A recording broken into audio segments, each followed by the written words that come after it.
కాలాన్ని మనం పెంచలేం కానీ టైంని మల్టిపుల్ చేయొచ్చు మనం. ఎవరికైనా సరే కాలం అనేది 24 hours. అంత ఈజీ అని డబ్బులు రావు. ఎవరి మీద మనకు కాన్ఫిడెన్స్ ఎప్పుడైతే వస్తుందో కాలానికి అనుగుణంగా మనం ఆయన మాటలు విన్న తర్వాత సో ఆయనతో పాటు మనం ముందుకు వెళ్ళాలి. సో ఆ విజన్, ఆయన విజన్ తో పాటు మన విజన్ కూడా యాడ్ అయితే ఆయనకి ఇంకా బూస్టప్ అనేది వస్తుంది. సో మీరు 100% సపోర్ట్ చేస్తే ఆయన 200-300% సపోర్ట్ చేయడానికి రెడీగా ఉన్నారు. సో ఆ విధంగా మనం ముందుకు వెళ్దామా లేదా? సో పిలిచేద్దాం మరి.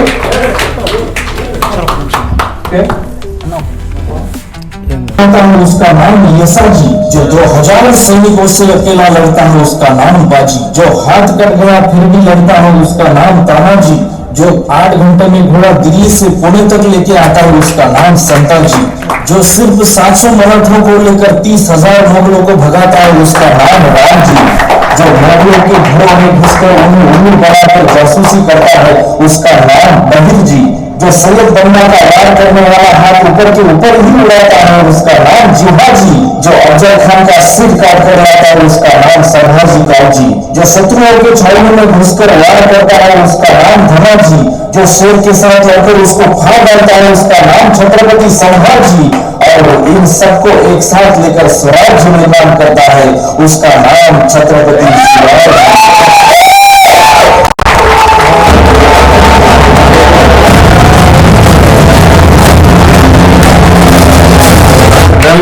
जो 65 किलो की तलवार चलाता है उस మార్నింగ్ అనుకుంటా మెసేజ్ పెట్టిన, మీరందరూ రావడం గ్రేట్. ఎనివే ఎవరికైనా సరే కాలం అనేది 24 hours, రైట్? ఎవ్రీ డే అనేది డే మనం చూస్తాం కాబట్టి అంతకంటే ఎవరికి ఎక్కువ ఉండదు, రైట్? ఎవరికి ఎక్కువ ఉంటాయా? 25 గంటలలో ఉంటాయి. కానీ కాలాన్ని మనం పెంచలేం కానీ టైంని మల్టిపుల్ చేయొచ్చు మనం.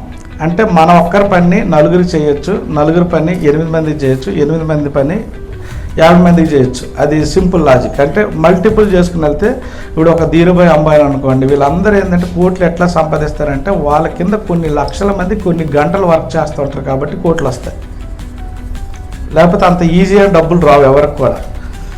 మెయిన్ ఏంటంటే ఎక్కడ మనము ఇది చేస్తామంటే ఫస్ట్ ఎవరైనా సరే మన మీద మనకు కాన్ఫిడెన్స్ తక్కువ ఉన్నప్పుడే బిజినెస్లో అన్ని మైనస్లు ఎత్తుకుతాం. మన మీద మనకు కాన్ఫిడెన్స్ ఎప్పుడైతే వస్తుందో ఈ మైనస్లు గీనస్లు ఏమి ఉండవు, నథింగ్ అన్నట్టు. అందుకోసమే అంటాను నేను మీకు ఎక్కువ, నేను ఒకటే చెప్తుంటా, ఏదైనా ఒకటి యుద్ధంకి వెళ్ళేటప్పుడు డ్రీమ్ బిగ్గా ఉండాలి కదా, స్మాల్గా ఉండకూడదు. సో స్మాల్ అంటే ఆ బిగ్ దాని గురించి ఆలోచించాం మనం. అడవికి వేటకి వెళ్ళినప్పుడు సింహంకే వేటకి వెళ్ళండి కానీ చిన్న చిన్న కుందేలకి వెళ్ళకుండా అంటా నేను. ఎందుకు? సింహంకి వేటకి వెళ్ళేటప్పుడు కుందేలకి వేటకి వెళ్ళినప్పుడు రిస్క్ ఫ్యాక్ట్ ఒకటే. ఎందుకంటే అక్కడ ఆ అడవిలోన సింహము ఉంటుంది, ఎలుగుబంట్లు ఉంటాయి, కుందేళ్ళు ఉంటాయి, చిన్న చిన్న కూడా ఉంటాయి, రైట్? మనం కుందేలుకి వెళ్ళినప్పుడు కూడా సింహం నోట్లో పడతాం బై మిస్టేక్. అదే సింహంకి వేటకి వెళ్తే దానికి తగ్గట్టు మన దగ్గర పనిముట్లు ఉంటాయి, రైట్? సేమ్ నేను ఏం మాట్లాడతానంటే కాలం మనకి ఎప్పుడు వచ్చిపోతూ ఉంటుంది జనరల్గా. ఆ కాలానికి అనుగుణంగా మనం మారకపోతే మాత్రం చాలా కష్టం. నేను ఒక్కటి ఈరోజు అందరు రియల్ ఎస్టేట్ స్లోగా ఉంది ఇవన్నీ అంటూ ఉంటారు. నేను ఒక్కటే చెప్తున్నా, స్లోగా ఉండే దాంట్లో కూడా ఎవరైతే దాన్ని వాళ్ళకు అనుగుణంగా మార్చుకుంటారో వాళ్ళే సక్సెస్ అవుతారు రియల్గా. నేను మీకు ఒక మాట ఇస్తాను, ఇప్పుడు ఇదేదో అంత రికార్డులు అవుతున్నాయి, అన్నీ అవుతున్నాయి. ఇన్ని సంవత్సరాల నుండి ఒక లెక్క, 2025 తర్వాత ఒక లెక్క అని నేను మాట్లాడుతున్నా. అంటే ఎందుకంటే ఇన్ని సంవత్సరాల నుండి కంపెనీ మేబీ 600, 800, 700 ఎకరాల వరకు వెళ్ళినాము. అది అప్రాక్సిమేట్లీ ఒక 700 ఎకరాల వరకు డెవలప్ చేసినాం. ఈ 2006లోనే ఒక దగ్గర కంపెనీ టార్గెట్ 1000 acres. ఇంతకు ముందర బిగ్ డ్రీమ్ ఉండాలి అన్నది 1000 acres. మరి 1000 acres మనం అమ్ముతామా ఇంకొకరికి ఇచ్చి B2B చేస్తామా? కంపెనీ విజన్ గురించి మాట్లాడుతున్నా. ఎందుకంటే మన టీ హోమ్స్కి ఒక ప్లస్ ఏంటంటే, అరే వీళ్ళైతే ఒక నీతి నిబద్ధత కమిట్మెంట్ మీద ఉంటారు, మంచి డెవలప్మెంట్ చేస్తారు, వీళ్ళ దగ్గర ఉండే టీం మంచి టీం ఉంది అని ఒక జనాలకు ఒక నమ్మకం ఉంది. ఆ ట్రస్ట్ అయితే ఉంది టీ హోమ్స్కి. నేను పెట్టేదే ఆలోచించుకుని టీ అంటే కస్టమర్ పాయింట్ ఆఫ్ ట్రస్ట్, మన పాయింట్ ఆఫ్ లో టీమ్. నా పాయింట్ ఇది యాక్చువల్గా టీ హోమ్స్ అంటే చాలామంది తెలంగాణ వచ్చి తెలుగు ఏదో అంటారు, కానీ నాది రెండే వర్డ్స్. మన టీంలో ఇది టీం వర్కే అవుతుంది ఏదైనా. ఇప్పుడు ఇంతమంది మనం వర్క్ చేస్తున్నాం కాబట్టి ఒక టీ హోమ్స్ అనే ఒక సంస్థను రన్ అవుతుంది. అదే ఒక వైకుంఠరావు లేకపోతే గంపసారో లేకపోతే రాజశేఖర్ ఒక్కరే ఉంటే కాదు.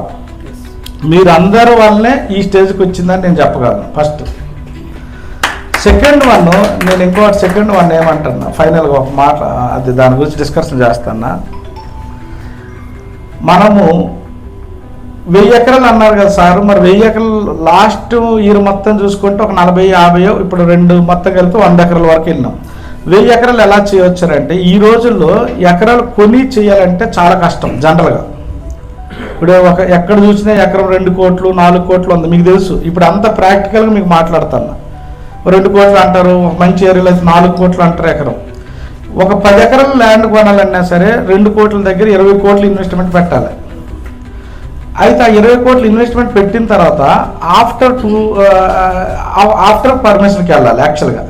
ఇప్పుడు కొత్తగా ఏముందంటే మంచి కంపెనీ, ట్రస్టెడ్ కంపెనీ మంచి డెవలప్మెంట్ చేస్తుందంటే డెవలప్మెంట్కి కొన్ని 100 ఎకరాలు మన కంపెనీకి వస్తున్నాయి రోజు 100.